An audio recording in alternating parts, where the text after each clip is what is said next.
तो आज का हम लोग का टॉपिक है definition of atom and fundamental particle of atoms. तो चलिए शुरू करते हैं। तो definition of atom, an atom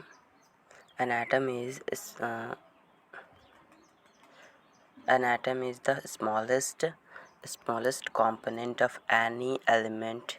It can not be further cut or break. इसका मतलब होता है कि एटम जो होता है वो एक इतना छोटा पार्टिकल होता है, इतना छोटा कंपोनेंट होता है किसी एलिमेंट का, जिसे हम ना ही उससे और छोटा कर सकते हैं कट करके, और ना मतलब उसको उससे ज़्यादा छोटा नहीं कर सकते।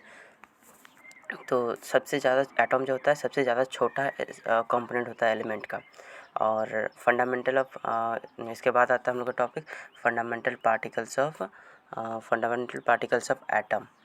तो हम लोग के फंडामेंटल पार्टिकल्स कितने होते हैं? हम लोग का फंडामेंटल एटम्स का फंडामेंटल पार्टिकल्स होते हैं 3 एटम्स का फंडामेंटल पार्टिकल्स होते हैं। उसमें से 3 कौन कौन से होते हैं? इलेक्ट्रॉन 3 होते हैं। एक होते हैं इलेक्ट्रॉन, दूसरा होता है प्रोटॉन और तीसरा होता है न्यूट्रॉन। तो इलेक्ट्रॉन की खोज किसने की थी? इलेक्ट्रॉन की खोज की थी जे थॉमसन ने।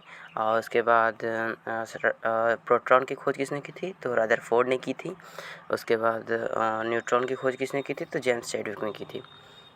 तो थैंक्स फॉर वॉचिंग।